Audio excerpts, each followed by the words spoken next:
Good morning बच्चों, आपका online class में एक बार फिर से स्वागत है और मैं आशा करती हूँ कि आप सभी बच्चे घर पर स्वस्थ और सुरक्षित होंगे। बच्चों, आज हम कक्षा 5 की हिंदी पाठ्य पुस्तक नीलमणि का पाठ 18 सूर्य का अध्ययन करेंगे। सूर्य के बारे में आप सब कुछ जानते हो। सूर्य से हमें धूप मिलती है, ठीक है, और ये किस तरीके से हमारे लिए उपयोगी है, इसके क्या क्या लाभ हैं, क्या क्या हानियां हैं, ये सारी चीजें आज हम इस पाठ के अंतर्गत करने वाले हैं। ठीक है, तो आज हमारा पाठ 18 सूर्य ये लेख है। ठीक है, तो इसके बारे में क्या क्या बताया गया कि क्या स्थिति है सूर्य की, इससे हमें क्या मिलता है, क्या लाभ है, ठीक है, आदि चीजों का अध्ययन आज इस पाठ के अंतर्गत हम करेंगे। प्रस्तुत पाठ में हमारे ब्रह्मांड के विषय में जानकारी दी गई है। हमारी पृथ्वी भी ब्रह्मांड का छोटा सा एक अंश है। पृथ्वी पर पाए जाने वाला जीवन सिर्फ और सिर्फ सौर ऊर्जा का ही परिणाम है। यदि सूर्य ना होता तो कुछ ना होता। ठीक है, यदि सूर्य नहीं होगा तो जो जीवन है यह नहीं होगा, यह कब का समाप्त हो चुका होता, क्योंकि सूर्य के बिना कोई भी चीज पॉसिबल नहीं है। क्योंकि सूर्य की धूप नहीं होगी तो जो फसल है जो खेतों में उगती है वो ही पैदा नहीं होगी, तो फिर इंसान खाएगा क्या, तो फिर वो जब खाएगा नहीं तो वह जीवित कैसे रहेगा। तो बहुत सारी चीजें हैं। इसी तरीके से जो पानी है वो कैसे होता है कि भाई पानी बारिश का होता है, वो पृथ्वी पर आता है, ठीक है, समुद्र तालाब में रहता है, सूरज की धूप आती है, वहां से भाप बन के उड़ता है, गर्मी के कारण वह वापस बास में बदल जाता है और वापस वो पृथ्वी पर बारिश के रूप में आता है। लेकिन भाप बन के कैसे उड़ता है? सूर्य की धूप से। तो यदि धूप नहीं होगी तो ये सारी प्रक्रिया जो है ये नहीं होगी, तो बारिश भी नहीं होगी। तो इस कारण यही है कि यदि सूर्य नहीं है तो कुछ भी नहीं है। ठीक है बच्चों, अब है हमारा सौर मंडल सूर्य और उसके 8 ग्रहों से मिलकर बना है। ये चीज आपको याद करनी है कि जो हमारा सौर मंडल है वह एक सूर्य और उसके कितने ग्रह हैं? 8 ग्रह हैं। ठीक है, उन्हीं में से एक ग्रह है हमारी पृथ्वी। ठीक है, तो जो 8 ग्रहों में से एक जो ग्रह है वो कौन है? जिस हमारी पृथ्वी जिस पर हम रहते हैं, वह क्या कार्य करती है? जो सूर्य के चारों ओर चक्कर लगाती है। ठीक है, जो पृथ्वी है वह सूर्य के चारों ओर चक्कर लगाती है। ठीक है बच्चों, समझ में आया?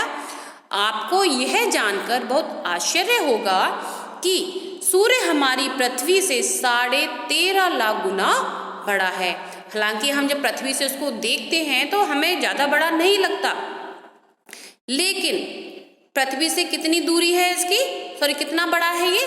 13.5 लाख गुना बड़ा है। लेकिन फिर भी हमें छोटा सा दिखाई देता है, क्योंकि यह हमारी पृथ्वी से 15 करोड़ किलोमीटर दूर है। अब सोचो बच्चों, कितनी किलोमीटर दूर है? 15 करोड़ किलोमीटर दूर है। फिर भी इसकी धूप हमें कितना झुलसा देती है। यदि पास में होगा तो क्या होगा? ये पृथ्वी के समान ठोस नहीं है, बल्कि गैसों के समूह से मिलकर बना है। जो हमारी पृथ्वी है यहाँ पर धरातल है, ठीक है, लेकिन जो सूरज है वहाँ ऐसा नहीं है, वह वहाँ पर क्या है? वह गैसों से बना हुआ है, वहाँ पर गैसों का एक समूह है। सूर्य के धरातल से धधकती हुई ज्वाला या गैसों की हजारों किलोमीटर ऊंची लपटें निकलती रहती हैं। इन लपटों के कारण सूर्य के चारों ओर तेज का घेरा सा सदैव बना रहता है। ठीक है, क्या होता है? सूर्य का जो धरातल है वहां से क्या है, जो उसके अंदर गैसेस हैं वो उनकी हजारों किलोमीटर से लपटें निकलती हैं, और उन्हीं लपटों के प्रभाव के कारण जो तेज है वो हमें मिलता रहता है। जो धूप है उसी का ही कारण है। अब सूर्य देखने में आग के गोले जैसा प्रतीत होता है, बाकी में होता है कितनी तेज धूप होती है उसकी। ठीक है, फिर सौर मंडल में सूर्य ही प्रकाश एवं ऊर्जा का एकमात्र स्रोत है। ठीक है बच्चों, इस लाइन को आप याद रखना कि जो सूर्य मंडल है हमारा जो सूर्य मंडल है उसमें सूर्य ही प्रकाश एवं ऊर्जा का ओनली एकमात्र स्रोत है। वो सूर्य के बिना तो पृथ्वी पर जीवन की कल्पना भी नहीं की जा सकती, बिल्कुल भी नहीं कर सकते, क्योंकि सूर्य नहीं हो तो फसल नहीं होंगी, फसल नहीं होंगी तो हम खाएंगे क्या, खाएंगे नहीं तो इंसान कैसे जीवित रह सकता है। ठीक है, हम कह सकते हैं कि सूर्य ही हमारा पालन करता है, हमारा जीवन दाता है।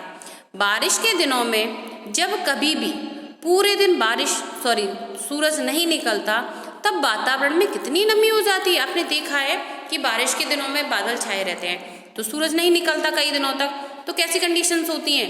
सीलन हो जाती है, चारों तरफ से चिपचिपा चिपचिपा रहता है, कपड़े नहीं सूखते हैं, कपड़ों में नमी रहती है, उसके कारण क्या होगा, कीड़े मकोड़े आदि लगने लग जाते हैं, मक्खी मच्छर भी ज़्यादा हो जाते हैं। ठीक है, तो क्यों होता है, क्योंकि सूरज की धूप नहीं निकल रही है। ठीक है, तो सीलन के कारण कीड़े मकोड़े मक्खी मच्छर आदि परेशान करने लगते हैं। बच्चों कल्पना करो, यदि सूर्य ना निकले तो क्या होगा, पृथ्वी पर क्या होगा, चारों ओर अंधेरा छा जाएगा, वायुमंडल की सारी नमी क्या होगी, बर्फ बन जाएगी। परिणाम स्वरूप ठंड के कारण पृथ्वी की सारी वनस्पति नष्ट हो जाएगी और जीवन समाप्त हो जाएगा। ठीक, देखो क्योंकि धूप नहीं होगी तो क्या होगा, चारों तरफ बर्फ ही बर्फ हो जाएगी, और बर्फ क्या होगा, तो जो हमारी वनस्पति है वह सूरज के कारण, धूप के कारण ही उगती है। ठीक है, तो वो नहीं होगी तो वनस्पति भी नष्ट हो जाएगी। तो बहुत सारी चीजें हैं, यदि सूरज ना हो तो ये जो हमारा जीवन है ये समाप्त हो जाएगा। तो सूर्य वर्षा में भी सहायक होता है। ठीक है, मैंने अभी बताया था आपको किस तरीके से सहायक होता है, देख लेते हैं। सूर्य के ताप से समुद्र का पानी भाप बनकर ऊपर उड़ता है और आकाश में अत्यंत ऊंचाई पर पहुंचने पर यह भाप ठंडी हो जाती है। इसके उपरांत क्या होता है, वर्षा होती है। समझ में आया आपको कि जितने भी जलाशय हैं, जैसे समुद्र है, नदी है, तालाब है, इनका पानी क्या होता है, सूर्य की ताप से क्या होता है, समुद्र का जो पानी है वो भाप बनकर ऊपर उड़ जाता है और आकाश में अत्यंत ऊंचाई पर जाकर वह इकट्ठा हो जाता है। फिर क्या होता है, यह भाप बन जाता है, और जब यह भाप ठंडी हो जाती है तो वह वर्षा के रूप में पृथ्वी पर गिरती है। वर्षा का हमारे जीवन में क्या महत्व है, इसको तो आप सभी जानते हो। यदि वर्षा ना हो तो पृथ्वी पर पेड़ पौधे होंगे, ना ही ये जीवन होगा। और पेड़ पौधे कब होंगे, जब ये सूरज की उनको गर्मी मिलेगी। सूर्य ही फूल पत्तियों को रंग और रस प्रदान करता है।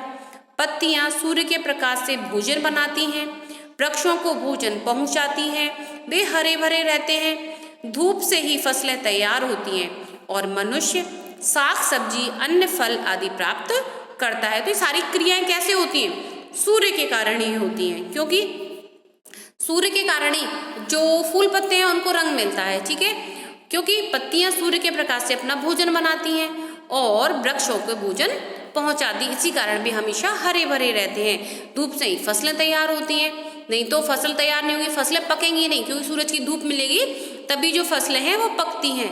ठीक है, इसीलिए सूर्य को अन्नदाता कहा जाता है। प्राचीन काल में ही नहीं, आज भी लोग सूर्य को देवता मानते हैं, पूजा करते हैं।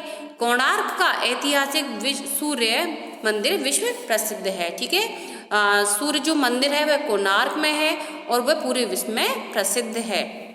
सूर्य की किरणें देखने में हमें कैसी होती है, सफेद प्रतीत होती हैं, लेकिन वो सफेद नहीं होती है, कैसी होती है, रंग बिरंगी होती हैं वो।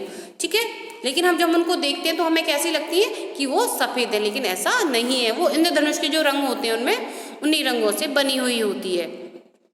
ये सभी रंग मिलकर धूप में चकाचौंध उत्पन्न करते हैं। इसी धूप से पृथ्वी पर चीजों में रंग उत्पन्न होता है। इसी से प्रकृति हमें रंग बिरंगी दिखाई देती है। किसी कारण, धूप के कारण, धूप के अंदर जो डिफरेंट कलर है उसके कारण। आज वैज्ञानिकों ने ऐसे यंत्रों का निर्माण कर लिया है जो धूप से ताप और शक्ति ग्रहण कर लेते हैं और उसे एकत्र ताप और शक्ति से अन्य काम किए जा सकते हैं। इसको हम सौर ऊर्जा कहते हैं। बच्चों आपने देखा होगा आजकल घरों पे ऊपर आजकल हम क्या लगाते हैं, सौर ऊर्जा का प्लांट लगा लेते हैं ना। उससे क्या होता है, जहाँ सूरज की धूप से बिजली बनती है और वो बिजली हमारे घरों में काम आती है। तो ये काम किससे हो रहा है, सूरज की धूप से। वास्तव में सूर्य तो ऊर्जा का अक्षय भंडार है। सच कहा गया है कि जो सूरज है उसमें जो धूप है, ताप है, ऊर्जा है, उसका एक भंडार है। वहाँ पर किसी चीज की कमी नहीं है, उसके अंदर बहुत ऊर्जा है उसके अंतर्गत। ठीक है बच्चों, तो आपको समझ में आया पाठ, सूरज से हमें क्या क्या चीजें मिलती हैं, ये हमारे लिए क्यों उपयोगी है। और जो सूर्य मंदिर है वह कहाँ है, कोणार्क में है। ठीक है, तो अब हम आगे चलते हैं अपने किस पर, शब्दार्थ पर। शब्दार्थ देख लेते हैं। पहला है सौर मंडल। सौर मंडल क्या होता है, तारामंडल, जिसको हम कहते हैं सोलर सिस्टम। प्रतीत, मालूम, यानी कि अपीयर होना, एक साथ सामने किसी चीज का आना। पालनकर्ता, पालन पोषण करने वाला। फिर है वनस्पति, पेड़ पौधे। ताप का मतलब होता है गर्मी। भंडार का मतलब कोश। धरातल का मतलब सतह, ऊर्जा का मतलब शक्ति, वातावरण आसपास का पर्यावरण, सहायक सहायता करने वाला, अक्षय कभी खत्म ना होने वाला, जो चीज कभी खत्म नहीं होती है, जिसका कभी क्षय नहीं होता है, उसको कहते हैं हम अक्षय। ठीक है बच्चों, तो आपका पाठ आज यहीं समाप्त होता है। आपका जो वर्क है वो आपके व्हाट्सएप ग्रुप में PDF के जरिए आएगा, तो आपको उसको सुंदर और स्वच्छ राइटिंग में अपनी कॉपी में करना है, साथ ही साथ उस वर्क को याद भी करना है। धन्यवाद।